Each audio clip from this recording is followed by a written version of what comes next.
नमः शिवाय गुरुवे सच्चिदानंदमूर्तये निष्प्रपंचाय शांताय निरालंबाय तेजसे। बंधो, आज यह परम पुनीत अपने गुरुवर के आश्रम से यह मैं वीडियो रिलीज कर रहा हूँ और जिसमें वर्तमान में प्रसंग है प्रयागराज में होने वाले महाकुंभ का। और इस कुंभ में वर्तमान की जो मीडिया तंत्र है यह एक अभय सिंह नामक व्यक्ति को बड़ा चढ़ाकर दिखा रहे हैं और बाबा की उपाधि भी दे रहे हैं, जबकि उनके आचरण को और उनके नेत्रों को देखकर यह लगता है कि यह जो अभय सिंह उर्फ IIT बाबा हैं यह कोई भटका हुआ नौजवान है, क्योंकि जिसे अपने गुरु की प्राप्ति होगी वह कभी भी अनर्गल बातें और बड़ा चढ़ा कर बातें नहीं कहता है। और बहुत सारी ऐसी चीज़ें हैं जो आने वाले भविष्य में इनके लिए मालूम होगी। वैसे मैं आलोचना की दृष्टि से इसे नहीं कह रहा हूँ, लेकिन जिस प्रकार अभय सिंह कहते हैं कि मेरा कोई गुरु ही नहीं है, तो बिना गुरु के ज्ञान नहीं, बिना धुनी के ध्यान नहीं, बिना गुरु के आपको आध्यात्मिक पथ पर कोई भी प्राप्ति हो ही नहीं सकती है, क्योंकि आध्यात्म का एक पथ बड़ा दुरूह और दुष्कर है। और जो अपने गुरु में सानिध्य में गुरु के सानिध्य में रह के सोचने समझने और तमाम संशयों को दूर करने का एक कला होती है वह अन्यत्र नहीं होती है।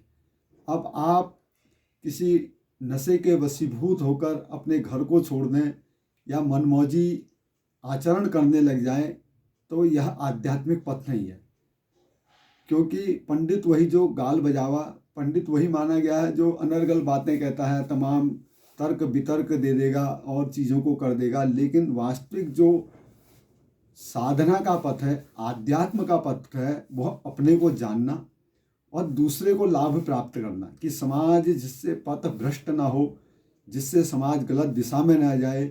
माँ बाप के प्रति हमारे क्या कर्तव्य हैं, समाज के प्रति हमारे क्या कर्तव्य हैं, और भी अनेक बातें हैं, उन पर अनर्गल टिप्पणी ना हो, क्योंकि यह सोशल मीडिया का ज़माना है और सोशल मीडिया में व्यूज़ बढ़ाने के लिए पत्रकार उनसे अभय सिंह से ऐसे ऐसे प्रश्न पूछ रहे हैं जो हंस हंस कर कह रहे हैं और स्वयं में उन्हें पता नहीं है कि मैं क्या कह रहा हूँ। यह वास्तविकता नहीं है। आध्यात्म के पथ पर चलना बहुत दुष्कर कार्य है। हम तो ये कहेंगे कि तलवार की धार में चलना बहुत सरल होता है, लेकिन आध्यात्म पर चलना बड़ा कठिन है।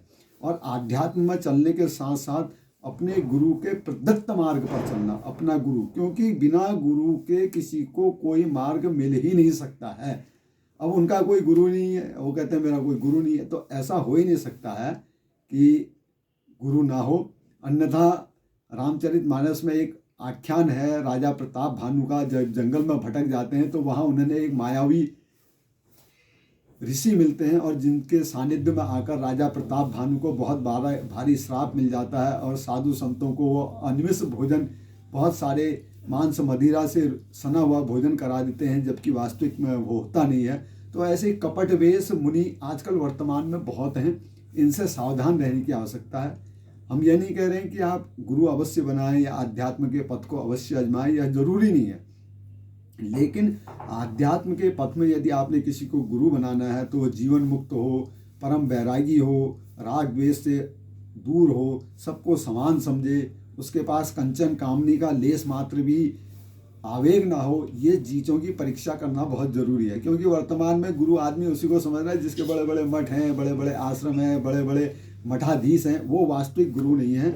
वास्तविक गुरु वह है जो आपको जीते जी जीवन मुक्त, मतलब जीवन मुक्त अपने अंदर के सत्य को प्रकाशित करने का ज्ञान प्रकट करे, आपको अपने पथ से ना भटकाए। आप जिस मार्ग पर हैं उस मार्ग पर पूर्ण चलते हुए कर्मों को करने की शिक्षा दे, वह गुरु बनाना है। यह नहीं कि देखा देखी हम किसी को गुरु मान लें और फिर उसके मार्ग पर चलें, अन्यथा हमारा यह लोक तो समाप्त होगा ही, परलोक भी समाप्त होने की पूर्ण संभावना रहती है। अस्तु, इसलिए IIT वाले बाबा को अपना रोल मॉडल ना माने। हम तो यही कहेंगे माने, वैसे जो जिसने मानना है वो बहुत अच्छी बात है। हम ये भी नहीं कहते हैं कि उनको अपना रोल मॉडल ना माने, क्योंकि समाज है, अनेक अनेक पंथ हैं, अनेक अनेक बातें हैं, अनेक अनेक लोगों के विचार हैं। तो किसी किसी का, क्योंकि दोष देखने वाले ने तो राम में दोष देखा, कृष्ण में दोष देखा, अनेक और भी हैं उनमें दोष देखा। तो हम कहने का मतलब है कि वर्तमान में कुंभ चल रहा है, उसका पूर्ण आनंद लें। उस कुंभ में प्रयागराज में तमाम धर्म सभाएँ हो रही हैं, बहुत बड़े अच्छे अच्छे संत वहाँ पर पधारे हुए हैं। यह मीडिया उनको नहीं दिखा रहा है कि संत क्या कह रहे हैं, धर्म सभाएं किस विषय में हो रही हैं, गौ रक्षा के लिए क्या आंदोलन चल रहे हैं। बस मीडिया उतने तक सीमित हो गया कि इसकी आंखें सुन दे रहे हैं। IIT वाले बाबा ने लाखों, अरे छोड़ने वाले, आध्यात्म पथ के लिए करोड़ों अरबों खरबों रुपए की प्रॉपर्टी को छोड़कर इस मार्ग को अपनाया। क्या वो कभी कैमरे के सामने आए? कभी नहीं आए। वो अपनी प्रसिद्धि नहीं चाहते हैं। जिसको वास्तविक आध्यात्म चाहिए होगा वो कभी भी अपनी प्रसिद्धि को चाहता ही नहीं है। वो सम्मान को विष जहर के समान समझते हुए उनसे बहुत दूर रहता है। तो अस्तु, आप सावधान रहिए, ज़्यादा इस उसमें ना रहें कि प्रयागराज में ऐसा है, तमाम विसंगतियाँ दिखाई जा रही हैं, उनसे सावधान रहें। आप स्वयं के विवेक का प्रयोग करते हुए प्रयागराज जाएं, वहाँ अच्छे अच्छे संतों के, सिद्धों के दर्शन करें, उनसे सानिध्य लाभ, उनका सत्संग लाभ प्राप्त करें। क्योंकि बिना सत्संग के कोई भी लाभ नहीं होता। बिनु सत्संग विवेक न होई, राम कृपा बिनु सुलभ न सोई। राम की, ईश्वर की कृपा से ही सिद्ध संतों के दर्शन होते हैं, अन्यथा पद भ्रष्ट होने में लेस मात्र भी देर नहीं है। नमस्कार। नमस्कार।